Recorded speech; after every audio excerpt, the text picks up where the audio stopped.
Hey everybody, it's Valerie, Valerie Wallace Fine Arts. 1 o'clock every day. I'm here doing a little drawing lesson for the beginners, right on up through those experienced artists who just need a little help getting maybe inspired, right? Today we're going to do a fun little seahorse. Oh, I forgot again to, I had it open, I was going to get some fun facts on seahorses, but I didn't get them. This is obviously somebody's drawing of a seahorse, and so it has been, stylized, and you can make yours as any way you want. I'm just going to help you to get that nice shape on there, okay? So we can fit that on the paper, okay? The seahorse is basically, without this part on here, is basically just a long worm, right? And it has a little something fancy on the face. Okay? But that's all we have to find. So we're just trying to stretch. Marls. My dog's walking on my feet. We just want to fill up the page. It's kind of hard because you have this just like one block. But having this fin on there is a nice design thing to fill up the middle. All right, I just want to get right on into it. Let's just get started. Okay. Good. Yeah. Yeah. All right. I'm going to do one with a marker today, and I'm also going to do one with some pastels as well. If you happen to have some watercolor, like watercolor pencils, this might be a good thing. You could enhance your pen drawing with some watercolors afterwards because they won't, this kind of marker won't wash away. Okay? What's the matter? Is it a little bright? It's too bright. Does that help? Let me know and I'll move it over there again. Okay. We're going to start. Just try not to think about any of these other parts. Yeah, I think move it. Because when you put your hands there, it gets washed out. Yeah. Better? Yep. Don't think about any of this stuff. We're thinking about this. Don't even think about that. We're just thinking about this section right here. So he has a big, fat, round belly, okay? That's going to be basically in the middle of your paper, if anything, a little to the left, okay? So we have plenty of room for this. So rather than smack in the middle, I'm going to go over here a little bit, and I'm going to make myself a big, fat curve like that. See what you can do to get it fat. If you draw it and you don't get it in the right place, just do it again. Because there's all these lines and textures, and you can just blend it in, okay? I'm going to go, after I do this nice big fat belly part, I'm going to do the back, which has a little bit of curve to it, but it's mostly straight. So you're going to start and, just give a nice space here. Not way out here, because that's ridiculous. That's ridiculously fat. But, you hold your hand, say, right around there, and give yourself a line that comes down. And then if you want to kind of curve it a little bit, go ahead. Okay? That's all you need so far. Nice big curve to the belly. And then sort of a straight line over here. Maybe just a little hair of a curve if you can do it. Okay? Good? All right. The next thing we're going to do is we're going to look at his face. Now, he can obviously have his chin up or his chin down or all these different things, so it doesn't really matter exactly, but you do want to have a little space between his snout here and his chest. I want a yellow one. That's what I thought too. A yellow what? I want a yellow seahorse. Well, do a yellow seahorse. You can use my pastels too, because I'm not using that. There's a line right here that's on the back of his head. That's what we're going to draw, okay? So in this case, it's like right about here. So it's right about the top of his chest. I want you to draw me a line that's like right here. If you want to watch, and then you can say, oh, I get it. That might make sense. But otherwise, if you want to just trust me, then just follow along. Okay, that's what I'm going to do. And then the next thing I'm doing is a little piece. He has a little section of his face here. So I want you to do a little straight line like this. And on the bottom, I want you to curve down. Looks very funny. Okay? So here, I'm doing this. The width of his face, I mean, it's not quite the size of his belly. right? So this line is a little bit smaller than this, but it's big. If not, you'll wind up with a teeny face and you won't be able to fit his eye on, okay? So I've got that line on the top of it. I'm going to make a line that goes like this. We're wanting this section to be big enough that you can fit an eyeball in there, okay?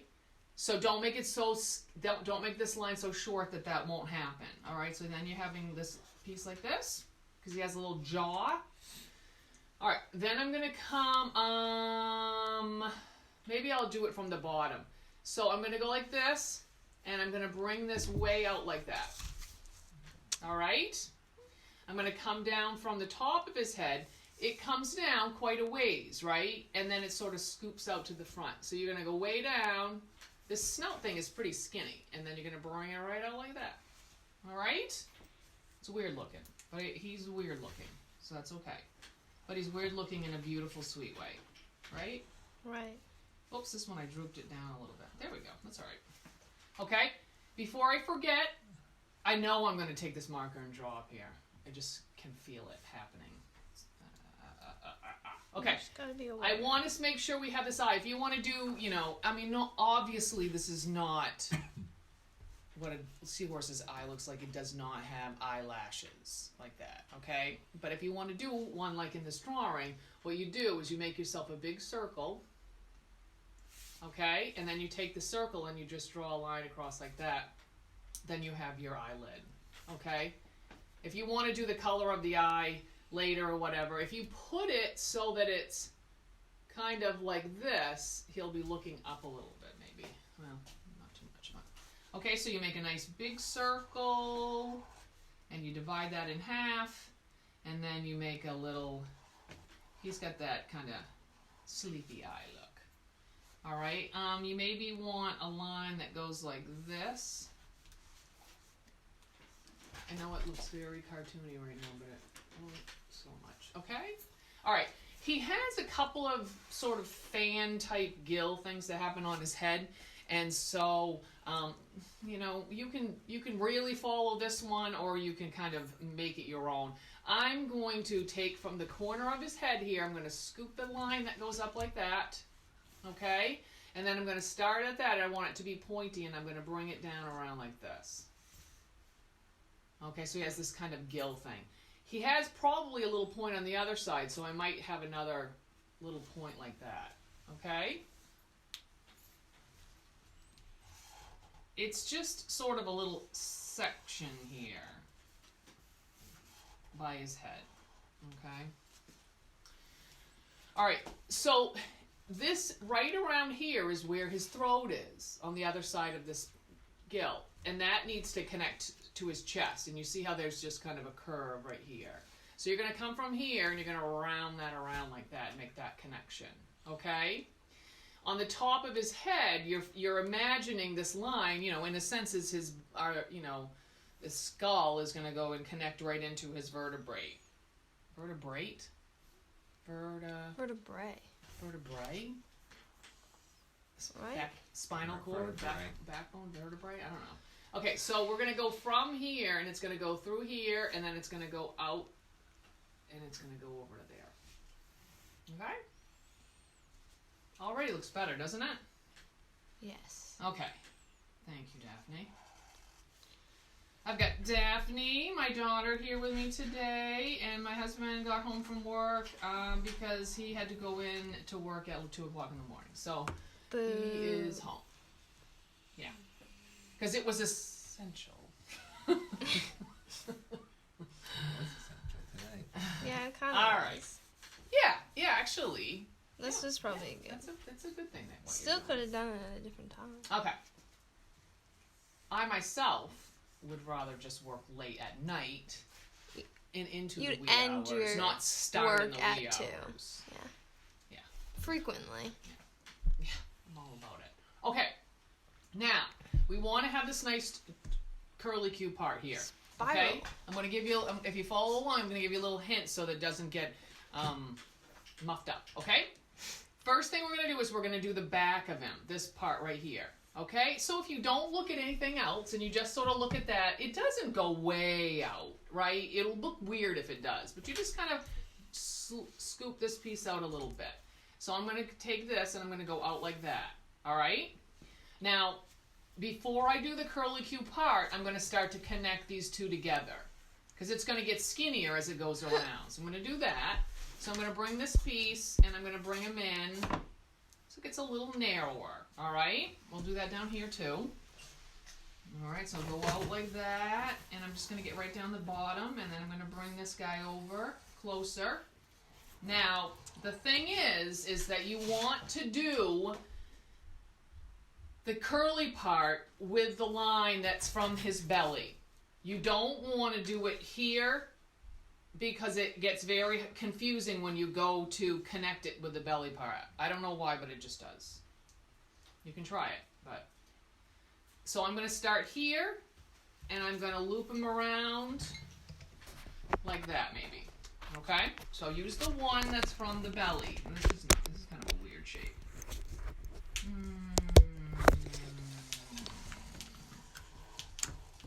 Okay? That's because I ran out of room here. Then what? Nothing. Sometimes it's all coiled right up tight, like. Ready to spring. You know what? You know what it's like? Fiddleheads. Oh yeah. Fiddleheads. Sometimes it's all tight, just like that. Yeah. Okay, now what you do is you start at the middle in here. Okay? And you work your way out and around, and you can get a little bit bigger as you go around, and then you can come that, and that'll meet right on there, like that. Okay? That's how I think it works.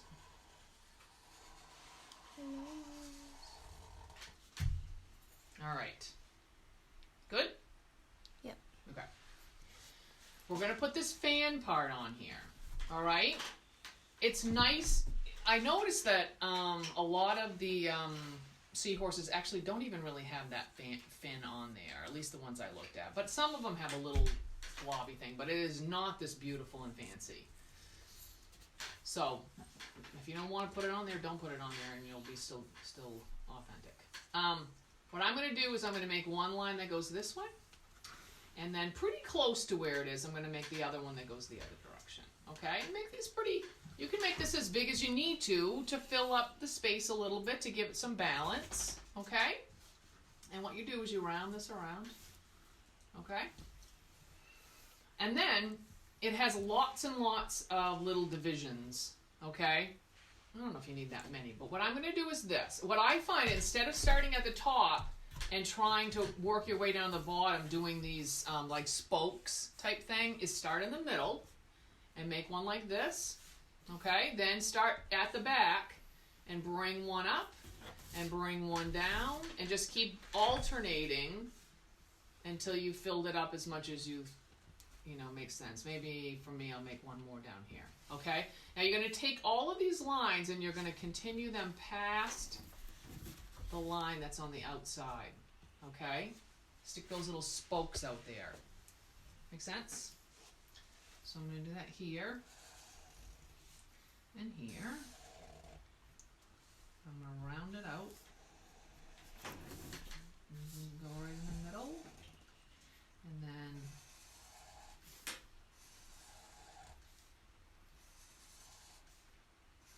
I should have just continued them when I did it.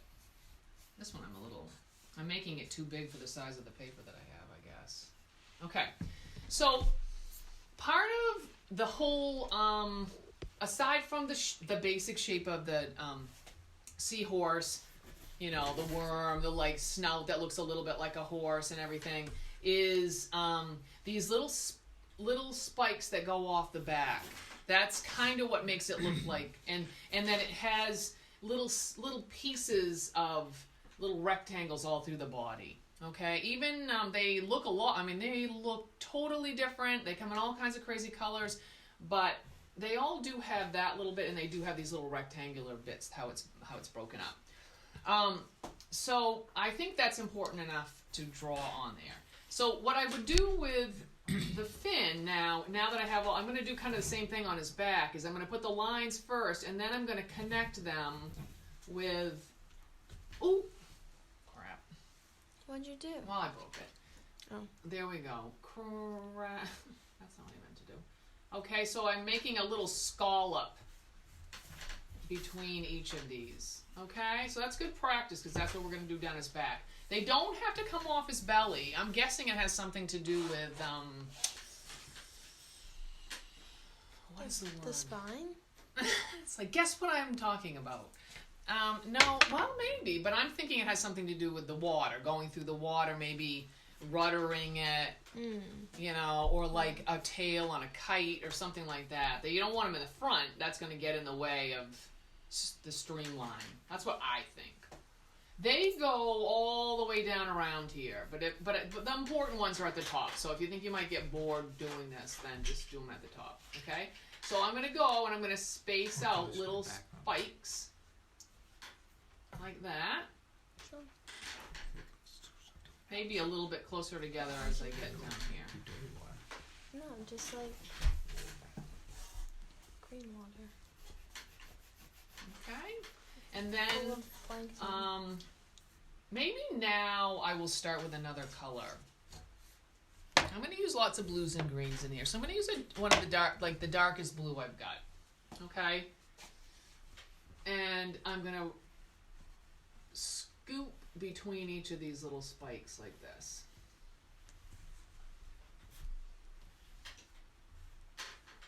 I like the dark blue. Yeah, like not browns for a change, right? No. So if you know, maybe this is your jam, maybe this is not your jam. Maybe you want to draw a house, or you want to draw a bird, or you want to draw a pirate. And if you do, you're in luck, because I have a playlist of shows, almost 30 of them now, that you can go and it's got great variety. All kinds of ideas. And sometimes maybe you want to do the thing you've always loved, you know, what's something, wolves, and you're like, I want to draw a wolf. But sometimes that puts a lot of pressure on you to like get it. So try something you thought, I don't care about drawing a red truck, and then try drawing a red truck, and you'll probably find it super fun because you like have no expectations, right? Yep. Always good to try something different. Don't put too much pressure on yourself. And just do things for fun. Drawing is for fun. Yep. Even my mother is having fun. And she swore it would never happen. But she's learning something new, and she is, how old is she? 87? Is she? Yep. And never had a bad experience with art in high school. Which I can't even tell you how many people have told me about mean art teachers. So if you're an art teacher out there, rethink. You're probably not listening to me if you're a mean one anyway. But, what? Calling them out. Yeah, I'm sure only the nice art teachers are watching. But a lot of people have a bad experience with their art teachers. But, you know, you could have a bad experience with your PE teacher or your English teacher or your whatever. But everybody's getting a little bit more sympathetic towards teachers right now, aren't they? Or anybody who has kids at home. Who has kids at home, they have to teach. I always said that if you were going to be a parent, you needed to try being a substitute teacher. There wouldn't be many kids in the home. When I got down.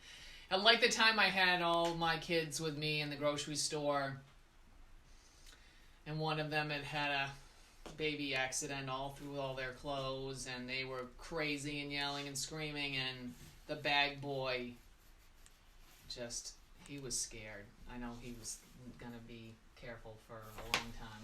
Did not want to become a parent after that experience. All right, let's do, there is sort of a section of like the chest and then the back scaly bit. Okay, so that's a great place to use two different colors. Maybe I'll take my favorite color. And so I'm going to start right around the jawline here, and I'm going to go around, and I'm going to have this line curve towards the front a little bit. Maybe divide it into a third or something like that. Okay? This one has two layers, and some of them do have that scalloping, but I don't, you know, if you're going for it, do it, but if not, it doesn't really matter. But if you can divide that up, and then what you want to do is divide that into little rectangle pieces. Okay?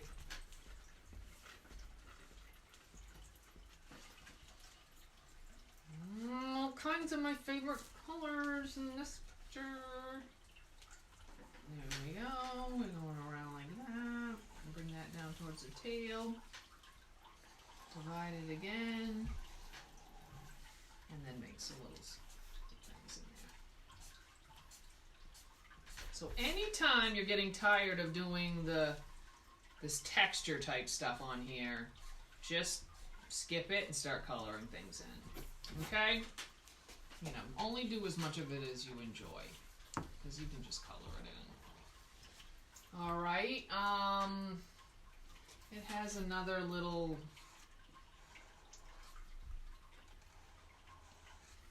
fan piece right there.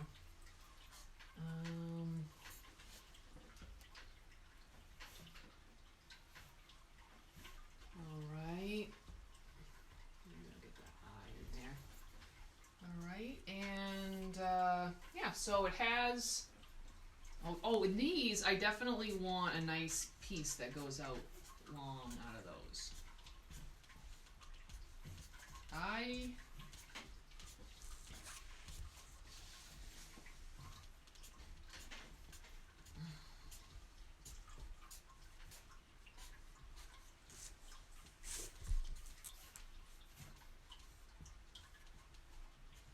I would love to see what you do for your picture, and I love to see all the different colors everybody chooses. And don't be intimidated. There are I've been posted some pictures of some people, and it's definitely not their first time drawing, so they might have a little bit, but you can see that even people who are really experienced and confident, they have different ways of doing things. So you do and I just love to see the different ways people do it. All right, I guess I'll just do this one last bit here. So the other part of his body has a division in there too, and maybe I'll just make these bigger.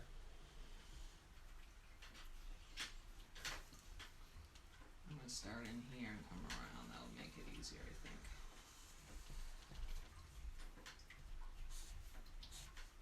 Much bigger scales. Alright, so it's Valerie Wallace Fine Arts. If you are confused, I don't know whether you're confused. I know I am. And if you want to see the playlist on YouTube, that's free drawing classes with Valerie Wallace Fine Arts, and they're all there. And there's a picture, so you know exactly what you're getting into when you get started. And those also tally up, so I can see who's watching and how many people are watching, and maybe what people like and what they don't like. So far, one of the most popular ones is the bunny. Well, Did it you was know that? very cute. It's actually the black and white bunny is like way ahead of all of the other ones. The time I did it when I thought it was Easter, but it wasn't. I think that was the... I was definitely a week off on that. And then I did another one, and I think I still got it wrong. Okay. All right. So that's kind of it. Here's my guy down here. If you're working with pencil, you know, you have to figure out ways to make different things show up. This also has some little, the fan has pieces on there that round like this. But this would, I think, I was going to show a little bit on what the deal is with watercolor pencils. So I'll do that. Why not? So that's basically the drawing. But, you know, if I want... The thing is I don't have to... The great thing about anything that's water soluble is that you don't really have to be very careful about how you color. Right? There's that. Because the water's going to spread it out I use water soluble oil pastels a lot with the kids classes, and the first time they do it, they think some of them will color in like, really great job of coloring, and they don't realize that it's just going to get all washed around. The ones who've been at it a while figure that out. But it's great to take, like maybe I want to go a little blue, and maybe another shade of blue.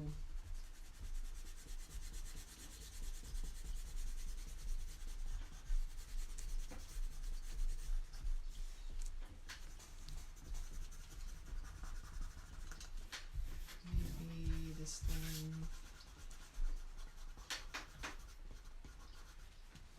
I want the purple. Do you have it? Do I have it? Well, here's a reddish purple. That'll be fine.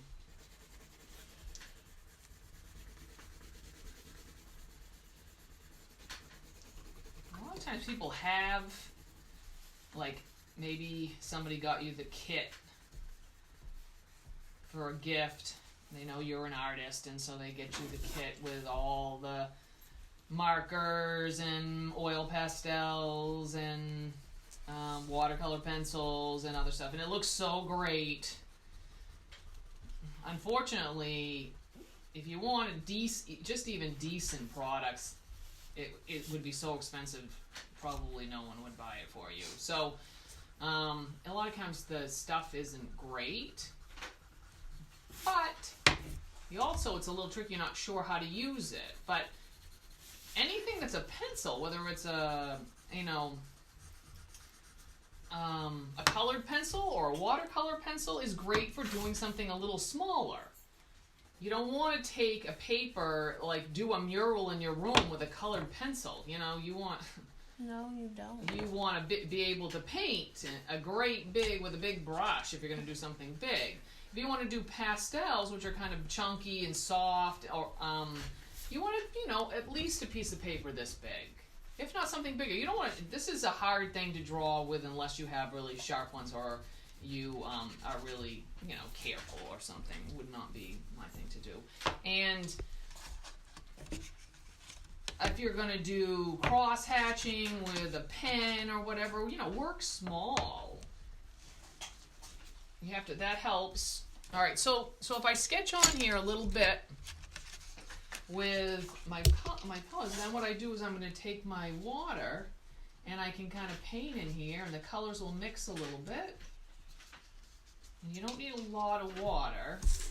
Sometimes it's good to have a brush that you use just for this kind of thing, because you scrub a little bit, and normally you don't want a nice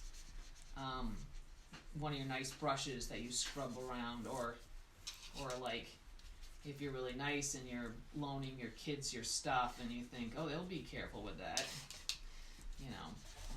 have some scrubby things.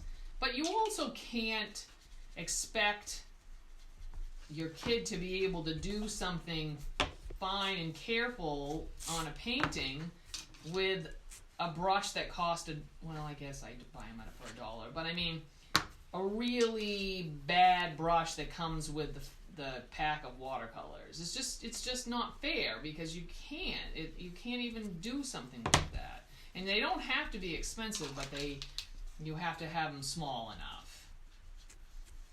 I remember being in preschool. I remember being 4 or 5 and being at preschool, and they had an easel, and it was my favorite thing to do was to paint on this easel. And a lot of times I'd get it after somebody had already got it, and the only colors they had were the primary colors, yellow, red, and blue, and somebody had already painted and mixed them all up.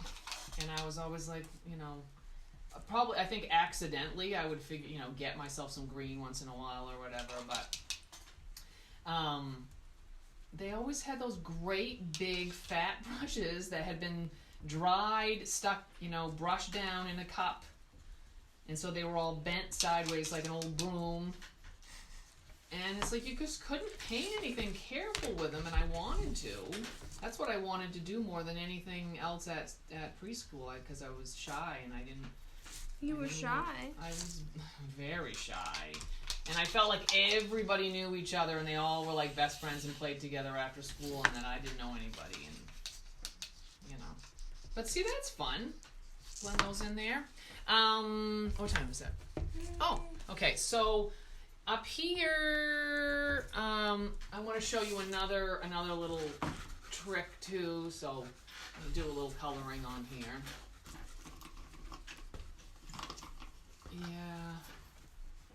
Yeah, I was very, preschool was... Apparently a very hard time. Yeah. And then I remember even when I was in first grade, all I wanted was to stay inside and, do the little, I think they were like, I want to say, although I can't believe this, that it was math worksheets. And I just wanted to stay in for recess and not go out, and I just wanted to stand into math worksheet. I bet you guys don't believe that. No, I don't. I do think it was, though. Were you coloring in drawings on the worksheets? Because I believe that. They didn't really, by then, I mean, I had more art in preschool than I did in first grade, so I'll tell you something right there about the way things are around here. But I think my friend Marie Hashey got me to go out and play and have recess. She knew how to have a good time. She took me out, and I did that. I made it through recess after all. I'm glad to hear. Yep. Always wanted to stay inside and do some kind of art. I remember in maybe fourth grade, we had a great big piece of paper on the wall that the whole class was supposed to make a mural together, and it was like, excuse me, move out of the way. I think I will make this mural. I believe it. But most of the kids probably didn't care anyway. They didn't want to do it. But I did. And I was like, what could be greater than to have an enormous piece of paper on the wall that I can paint on? It's like, there's no greater thing in the world. But, and now I can do it if I want to anytime. Alright. Don't underestimate the joy of an artistic kid that you can bring to them by just giving them some stuff to make pictures with. Sometimes I think the parents that have their kids come to my classes or have private lessons, and the ones who really don't even, they just like have no interest in arts whatsoever, but they're willing to pay to have their kid have a private lesson. It's great when your kid loves what you love. It's awesome, but it's particularly a sacrifice when somebody is willing to do that for something they don't really care about. And the kids, because I see how happy they are when they're doing it. The humming and the bouncing and you can just feel how the energy of how somebody's like, oh, this is so great. I love doing this. And it's great when parents will let you do that. What? I like the way the watercolor turned out. Yeah. Okay. So this is another thing. Oh, so I didn't do this part, but I'll skip it. I've got these things. They're watercolor. They're water-soluble oil pastels. Okay. So that for kids out there, that means they dissolve in the water. So this is the thing I was talking about. You don't have to color it. It's great for big spaces, but a lot of times you don't know what to do with them when you get them because they're great big fat things, and it's like, what am I going to color with that? That's no pen. That's no pencil and eraser. What am I going to do with that? But it's excellent for learning how to blend your colors a little bit too. So I can put this on here, and what should happen is that when I paint it on here, which would be okay too because it's underwater, so it would be a little bit of refraction to like the image anyway if it gets a little blurry, but it shouldn't what color did I use? It shouldn't make the seahorse bleed. It should just hold its own because that's not water soluble pastels. Those are just straight up oil pastels. So I put that on there, and then I want kind of a scrubby brush. This is not huge, but and oh, it has red paint on it. Oh well. Why? What is this on here? Why would it still be there and still not dry? Me. Who used the red? It wasn't me. Alright, here's a big one. Okay. So when I go over the edges so I don't have to be careful, I can go around and over the edges of my Seahorse, and it will make it so it doesn't have white paper, because my water is not white. Like milk. Like a milk bath. Is Ruby watching today? Milk bath made you think of Ruby. Wow.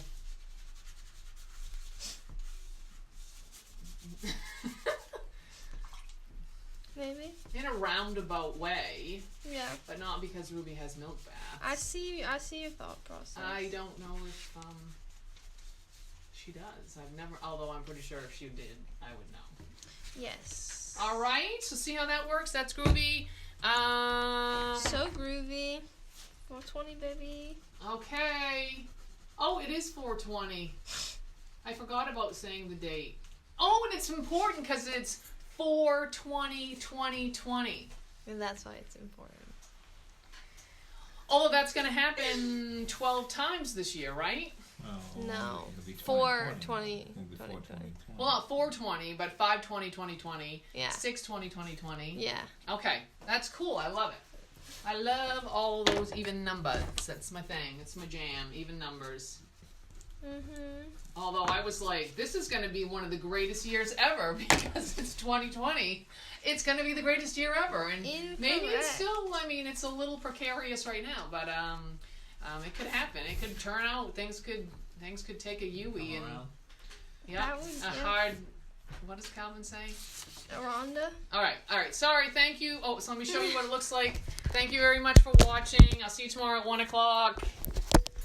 There you go. Here's. Hey, Christina. Hey, Sue. Hey, Jennifer. Hey, Karen. Karen. Oh, that's great. Oh, Alicia. Oh, my mother-in-law, Barbara Murphy. Kath over there in England. Holly over there in Madison. Not Madison, Wisconsin, but Madison. Lydia Chase is watching, or was anyway. Debbie Dwyer. Oh my gosh. Oh no, her video didn't load. All right, my mother. She's coming back. Okay, everybody, awesome. Thank you so much. See you tomorrow.